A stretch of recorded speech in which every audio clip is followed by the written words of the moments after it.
Nama saya Maria Katarina Sumarsih. Saya adalah seorang aktivis HAM di Jakarta, Indonesia. Saya adalah founder dari Aksi Kamisan, sebuah protes diam setiap hari Kamis di depan Istana Presiden. Setiap Kamis, selama 13 tahun terakhir, Aksi Kamisan telah mencoba meyakinkan para pembuat undang-undang untuk mengakui pelanggaran hak asasi manusia yang telah terjadi di Indonesia, karena ratusan ribu orang Indonesia telah terbunuh dan lebih dari 1 juta orang telah dipenjara di bawah sistem politik negara kami.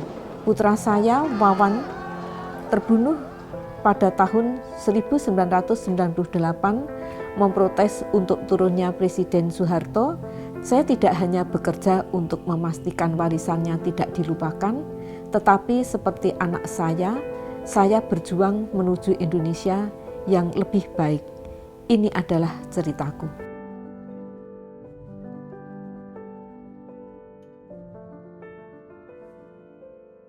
Terima kasih Bu, udah memperbolehkan saya untuk di sini duduk untuk berbincang bersama Ibu. Ya, saya juga terima kasih perjalanan hidup saya mendapatkan perhatian. Pertama nih Bu, kan di Indonesia Ibu terkenal sebagai salah satu aktivis yang paling menonjol di Indonesia. Nah, kan penonton kita kan rata-rata kan emang kalau lebih besar itu kan dari penduduk di barat gitu kan ya, di wilayah negara sana. Maksudnya di Indonesia itu apa aja sih yang ada pelanggaran HAM gitu di negara Indonesia? Ada tragedi Semanggi I, Semanggi II Trisakti, ada penghilangan paksa, terus kemudian ada kerusuhan 13-15 Mei 98. Ibu bagaimana awalnya bisa masuk ke dalam dunia aktivis ini? Apa emang sebelumnya Ibu juga aktif dalam dunia aktivis sosial? Saya sebenarnya pegawai negeri sipil ya, pegawai yang taat dengan peraturan pemerintah. Tetapi dengan setelah Wawan ditembak, kemudian kehidupan saya dibentuk menjadi seorang yang kemudian memperjuangkan terhadap penyelesaian kasus-kasus pelanggaran HAM berat yang terjadi di Indonesia. Saya nggak bermaksud untuk mendatangkan kembali memori duka yang dahulu. Cuman kalau saya boleh bertanya, apa sih yang sebenarnya terjadi kepada anak Ibu? Nah, Wawan meninggal dunia dalam tragedi Semanggi I 13 November 98. Wawan meninggal dunia karena ditembak oleh aparat di halaman kampusnya. Kenapa mahasiswa pada keluar berdemo? Apa yang terjadi dengan situasi politik yang ada di Indonesia? Mungkin yang di luar kan masih belum ada yang mengerti. Jadi pada saat itu, tanggal 10 Maret, Pak Harto terpilih lagi menjadi presiden yang ke-6. Tanggal 13 Maret terjadi penculikan aktivis pro-demokrasi. Tanggal 12 Mei ada penembakan mahasiswa di Trisakti. Tanggal 13-15 Mei 98 terjadi kerusuhan di berbagai kota besar. Tanggal 21 Mei Pak Harto menyatakan berhenti dari jabatan pemerintah, diganti Pak Habibie. Mahasiswa bulan Juli sudah mulai berdemonstrasi untuk mengawal 6 agenda reformasi itu, mengawal agenda yang diperjuangkan oleh reformasi oleh para mahasiswa supaya benar-benar Indonesia ini menjadi negara yang demokratis, bukan menjadi negara yang otoriter, militeristik dan korup. Ibu tahu nggak sih kenapa anak Ibu itu menjadi ditembak? Apakah anak Ibu sudah menjadi sasaran atau jadi target, atau mereka hanya asal tembak? Kalau menjadi sasaran saya rasa iya. Karena Wawan sebelumnya sudah ngasih tahu, Bu, mosok Bu, tadi teman Wawan kasih tahu katanya Wawan itu masuk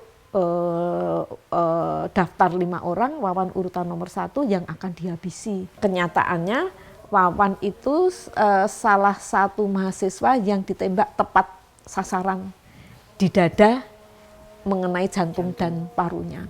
Wawan ditembak dari depan. Tapi untuk sejauh ini, apakah pernah ada orang atau pelaku yang dihukum atas apa yang mereka lakukan, atas tindakan? Bagaimana mau dihukum? Sampai sekarang penyidikan saja belum berhenti. Terjadi. Ya, itulah yang kemudian saya bergerak dan kawan-kawan melakukan aksi diam di depan Istana Presiden setiap hari Kamis.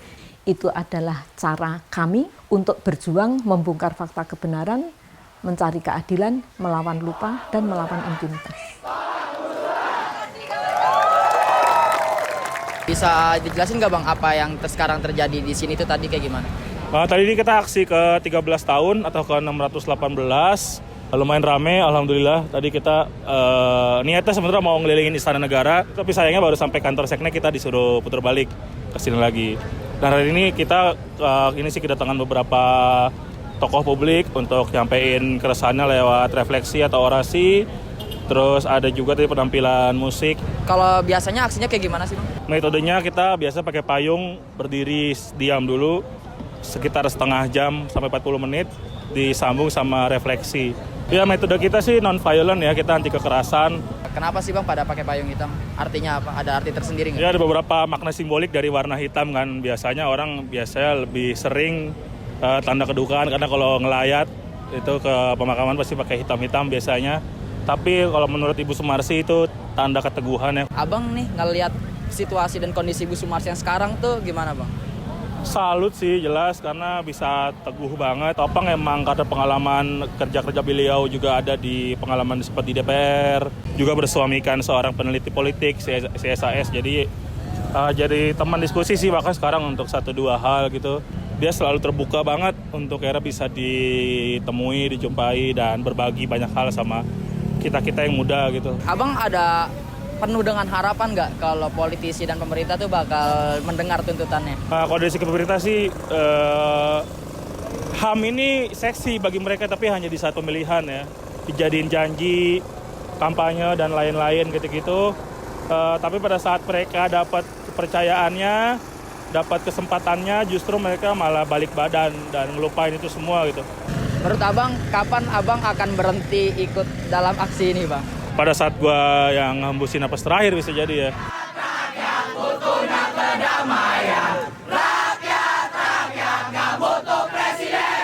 Kan aksi Ibu ini kan udah lebih dari 10 tahun ya Bu, 13 tahun tepatnya. Betul. Sekarang juga udah sebagian besar banyak yang mendukung ya Bu ya. Tapi ada nggak sih Bu orang-orang yang menentang apa yang Ibu lakukan?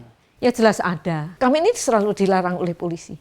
Polisi yang melarang itu karena dapat perintah dari penguasa. Saya juga diberitahu katanya setiap minggu Ibu ngirim surat kepada pemerintahan atau ke presiden. Setiap hari Kamis. Setiap hari Kamis kepada presiden. Itu surat untuk apa Bu? Apa hal apa yang Ibu desak? Sesuai dengan peristiwa-peristiwa kekerasan aparat.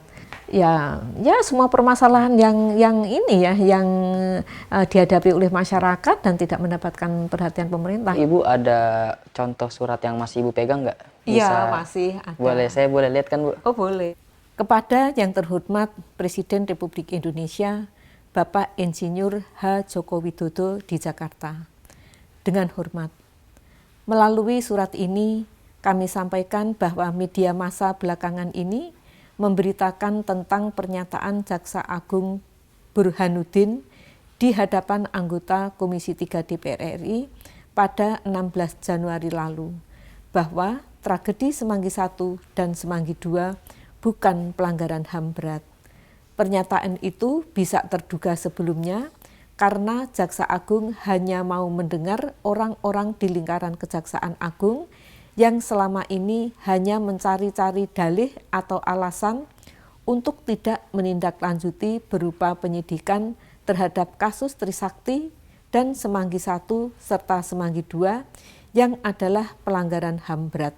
Tapi pernah nggak sih Bu ada momen di mana Ibu tuh rasa ingin menyerah gitu? Kalau menyerah tidak, tetapi kalau lelah ya. Apa yang membuat Ibu tetap teguh gitu? Ya karena cinta saya kepada Wawan. Saya sebagai ibu yang melahirkan Wawan, saya anak-anak ini yang menyemangati hidup saya dan sebagai tanggung jawab saya sebagai ibu Wawan, saya ingin melanjutkan perjuangan Wawan yang belum berhasil. Karena sejauh ini itu seperti tidak ada tindakan yang diambil oleh politisi, apakah Ibu pernah menganggap apa yang semua Ibu lakukan ini adalah hal yang sia-sia? Oh enggak, bagi saya ya, kalau kasusnya tidak selesai, ya nggak apa-apa. Berarti ini perjuangan ini untuk menegakkan hukum dan HAM ini belum selesai dan sudah ada anak-anak muda yang datang aksi Kamisan setiap hari Kamis di depan istana dan juga di berbagai kota. Mereka yang akan melanjutkan perjuangan ini. Iya, bagi saya itu sudah cukup ya. Apalagi kalau saya nanya kepada anak-anak muda yang masih pakai baju seragam sekolah, tujuan kamu ke sini apa? Jawabannya ketika ingin belajar HAM, bagi saya Itu jadi suatu kepuasan. ya ini menjadi sebuah capaian yang tidak saya pikirkan sebelumnya. Ibu ada harapan apa? Seperti apa Indonesia untuk masa depan? Harapan saya sesuai di dalam puisi Wawan dan juga sebagaimana tertulis di dalam pembukaan Undang-Undang Dasar 45, ya, yang saya inginkan adalah Indonesia ini benar-benar bisa menjadi masyarakat yang adil, makmur, dan sejahtera bagi seluruh rakyat Indonesia. Menurut Ibu, apakah anak Ibu itu bangga terhadap ibunya karena tidak membiarkan ketidakadilan ini terus ada? Oh, menurut saya Wawan bangga. Wawan bangga terhadap ibunya. Saya sebagai ibunya Wawan, saya bangga terhadap Wawan yang peduli terhadap sosial kemasyarakatan.